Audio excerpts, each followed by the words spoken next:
ang Amerika ay posible pang magbigay ng mga MD helicopters sa Pilipinas.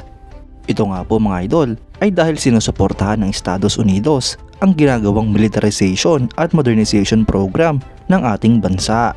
Yan ang pag-uusapan natin, pero bago yan, kung bago ka lang sa aking channel, huwag mong kalimutang mag-like, subscribe at i-hit mo na rin ang notification bell button para lagi kang updated sa mga bagong videos natin.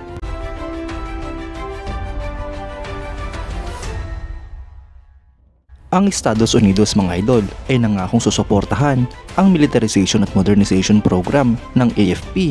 Ito nga po ay dahil magkaalyado ang dalawang bansa.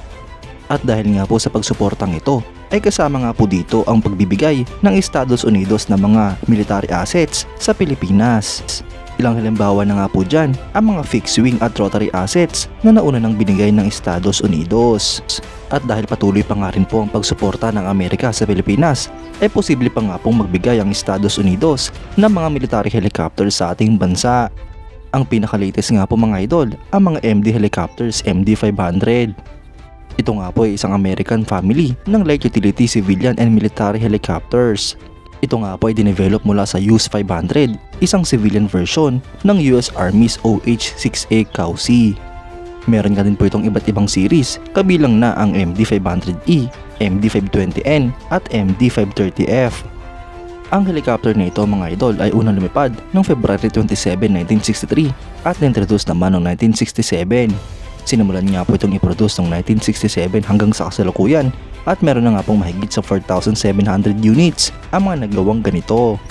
Ang mga current military operators ito mga idol ay ang Belgium, Colombia, Costa Rica, Ecuador, Finland, Honduras, Hungary, Indonesia, Italy, Kenya, Kurdistan, North Korea at United States.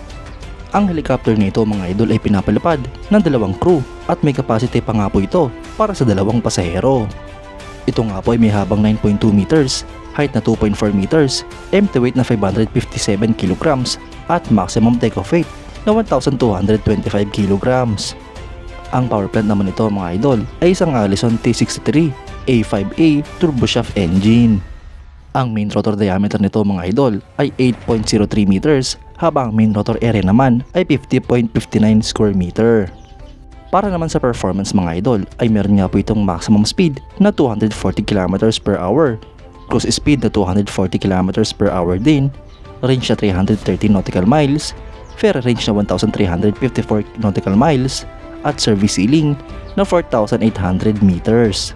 Ang MD-500 mga idol ay initially produce ng Hughes Helicopter bilang Hughes 500. Ito nga po ay produce noong 1967 at meron na nga pong iba't ibang mga models ang lumabas simula nung naimbento ang helicopter na ito. Sa iba't ibang version nga po ng helicopter na ito, ang ilan dito ay nag-feature ng mas powerful na makina at mas malakas na mga armaments. Sa kasalukuyan ng Pilipinas ay merong mas lumang version nito, ang MD-500 Defender. Ngunit kung pagbibigyan nga po ng Estados Unidos at i-award sa atin ang pag-transfer ng mga bagong MD-500 helicopters, ay siguradong dadami nga po ang mga air assets ng ating bansa. Kung sakasakaling matutuloy mga idol, ay siguradong malaking nga po ang maitutulong ng mga karagdagang light attack helicopters na ito sa Philippine Air Force. Alam naman nga po natin mga idol na kulang ang ating bansa pagdating sa mga attack helicopters. Kaya't dahil nga po sa modernization program ay maswerte na nga po tayo mga idol dahil nagkaroon tayo ng sarili nating mga bagong attack helicopters. At ayon pa nga po sa plano ng Philippine Air Force ay daragdagan pa nga po ang mga attack helicopters na ito sa lalong madaling panahon. Hindi nga lang po mga attack helicopters ang pinaplanong bilhin ng ating bansa, kundi pati na rin ang mga light attack helicopters. Kaya't sabay-sabay nga po nating abangan mga idol ang mga susunod na updates patungkol sa proyektong ito. Kayo mga idol, anong masasabi nyo? Comment down below for your thoughts and opinions.